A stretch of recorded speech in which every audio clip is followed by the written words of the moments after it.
My first question has to do with this notion I've heard you talk about a couple times about if you're going 100 miles an hour and you hit a tree, it's a lot worse than if your energy is moving slowly. And also, I think I heard you once... We don't say so much that it's worse. We say it's a bigger mess. Okay.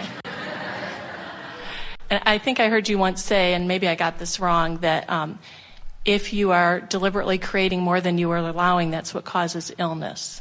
I'm interested in the context of illness. Well, we would call it imbalance. In other words, energy alignment. The ideal situation is to let the details of your life spur the next idea of what you would like. And then your expectation of well-being to be in such a place that almost as quickly as you identify that you would like it, that you allow it. So there's very little gap between, oh, what a good idea, and yes, I see that I like this. Oh, what a good idea. And yes, I see that I like that. In other words, the relationship between the vibration of your desire and the vibration of your allowing, which is the believing or letting it in factor, that relationship is the relationship about how you feel. And how you feel is about everything that happens to you.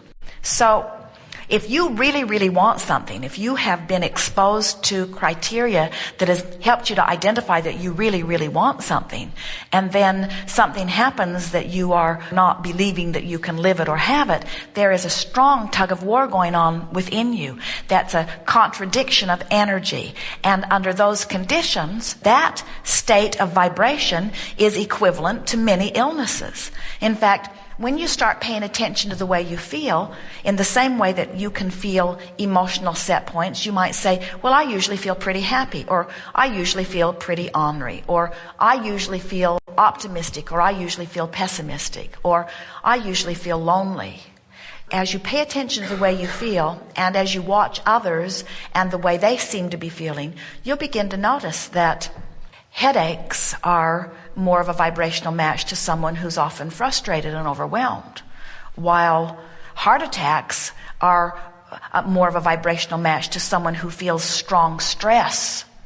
Or when you really, really want something that you don't believe you can have, when you've worked in an organization that you really care about, and then the government does something that makes you feel powerless. That kind of desire and belief that you can't control is a vibrational match to the stroke or the heart attack. There are books that have been written where they actually begin to assign emotions to different labels of illness. And the reason that they are sort of effective, not always, in doing that is because as they watch people and they watch what they turn up with in terms of illness, they are able to begin to make associations between how those people are usually feeling. And so rather than waiting for the post-manifestational evidence of the illness, we think the pre-manifestational evidence of the emotion is very helpful. In other words, when you get a handle of how you feel and you care about how you feel and you notice you're not feeling that good and you're determined to think thoughts that feel better, then you can head illness off because you begin moving up the emotional scale. And the gap between where you are and where you want to be closes. There's 3 steps for the creative process. Our step 1, ask for it. Well, you can't help but do that. Your life experience is causing that to happen subliminally. It's happening unconsciously. It's happening whether you speak about it or not. It's happening cellularly, and it's happening consciously. In other words, it's happening on all levels of your being. So your future experience is full of all of this stuff that the universe has lined up for you. Stuff that's all lined up and prepared for you, just waiting for you to do step 3, which is get into vibrational alignment with your own desire.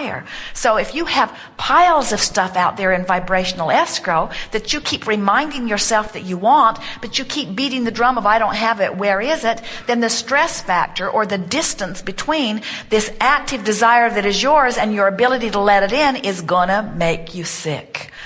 And someone would say, well, ignorance is bliss. I felt a lot better before I was stimulated to any of that desire. And we said, yeah, you probably did, but you can't go back. You cannot want less than your time-space reality has inspired you to want. So if we really wanted something that we didn't believe, we'd try to play it down a little. We'd try to deactivate that. But more importantly, we would work on moving ourselves emotionally, vibrationally closer to it. And that's why we use that analogy of the trees. We say, if you're going 100 miles an hour and you hit a tree, It's the tree that's a problem, not your speed. Trying to slow the car down so that you can weave through the trees without scraping yourself up is a boring, slow life that you cannot retrograde to. You can't go back. You can't go back. You cannot be less than you are, and you cannot want less than you've come to want. You cannot become less than you have become. And when we say, you're out here on the leading edge, we're not kidding you. In other words, your exposure to this new, unique nitty-gritty is causing an expansion of the universe. And the universe is demanding a fulfillment of what you have identified as desires. So it's not just your desire. Now universal forces are in on it too, you see. So when you get something rolling, it begins to grow, and it's encoded with your DNA. In other words, it's got your name on it. It's yours. It must be yours if you are ever to truly be satisfied again. You cannot create something out here in the vibrational universal ethers and ever be joyful in the unfulfillment of it. It's not supposed to be that way. You're supposed to be the receiver of what you have created. And that's the imbalance that takes place, you see. That was good.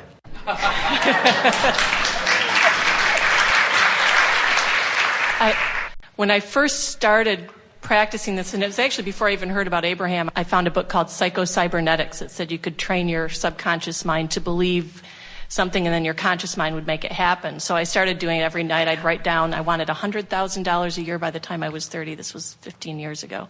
I said, if you put the emotion behind it, it comes faster. And I started getting $15,000 raises and $15,000 bonuses every year, and I hit my goal, and I was like, wow, this is great. So then I tried it with some other things. I found my husband that way. Then I started thinking it has to do more with the energy, and then I found your tapes. I thought, oh, this is great. So I thought, well, maybe, I don't know what I really want, but maybe, how about $150,000 this year? So I thought, that's what I'm going to go for, $150,000 this year. And my husband, now husband, we were dating 3 months at the time, and I were driving down the road, and he was very nervous about the way I drove because I drive kind of fast. So I had slowed down, and we got run over by a semi-truck, literally run over. We walked away. We were lined up enough to walk away. The first offer for settlement, $150,000. And I think it was all the things that we wanted that got us there, but maybe it was the disconnect between what I wanted and how I was going to get it that caused me to ignore that little voice in my head. And I even verbalized it right before the accident. It said, this lane isn't safe. And I said to my husband, this lane isn't safe. And he said, well, why don't you move? And I said, well, I don't know. Because I'm fighting with you.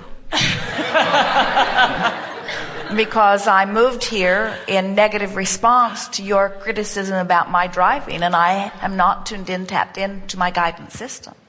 Yeah, I wasn't listening at that point as much as I am now.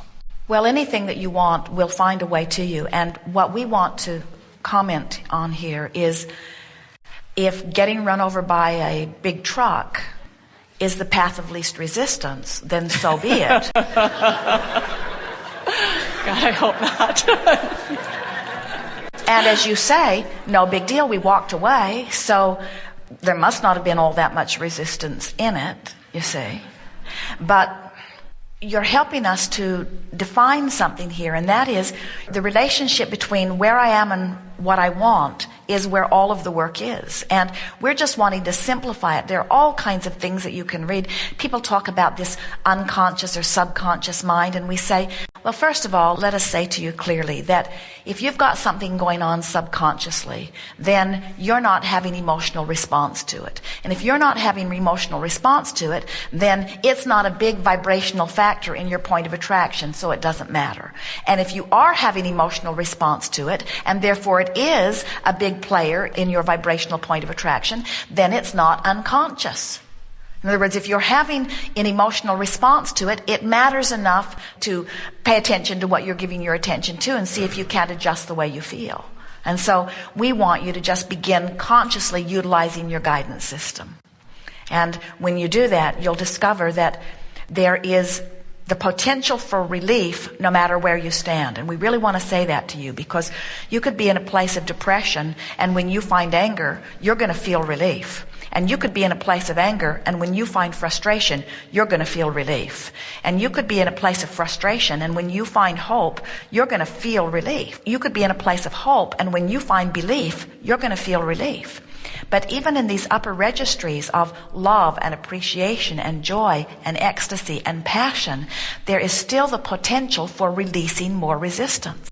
So what happens is, your life experience, as you begin vibrating more consistently here, gives you more unique data that takes you into more and more refined desires. And it isn't until you really decide and mean sincerely, I'm no longer going to factor anybody else's desires into my feeling quotient.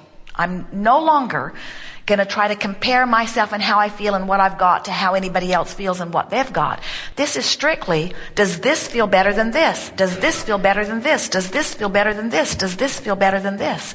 And when you show yourself that relief factor, and when you consciously acknowledge that the relief factor is dovetailing to the focus factor, and that the focus factor is about choosing something based upon how it feels, and that in that effort you reconnect again and again with the stream that is really you, now you can stand in almost any situation and still feel secure, which means no stepping into any situation could ever take you the wrong way on your emotional scale. And then you're eager to get out there in the world. We watch so many of you who, through action, try to improve your situation. And then you find yourself in a more comfortable place in terms of environment than you were before. But now you're afraid to move around because there is only so much control you have over conditions.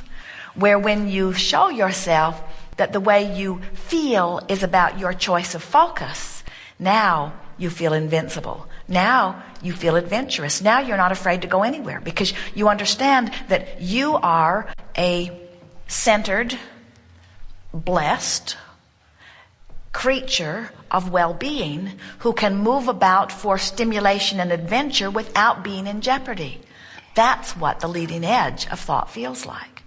Jerry and Esther have a dear friend who's also a counselor and been using Abraham materials for years in counseling her clients. And she told Esther recently that she has a new phrase that she's offering. She tells her clients who are complaining about an ugly world or complaining about an out-of-control world, who are feeling out of control because of terrorism or out of control because of alcoholic children or whatever. She tells them, just find the eye of your hurricane and stay there.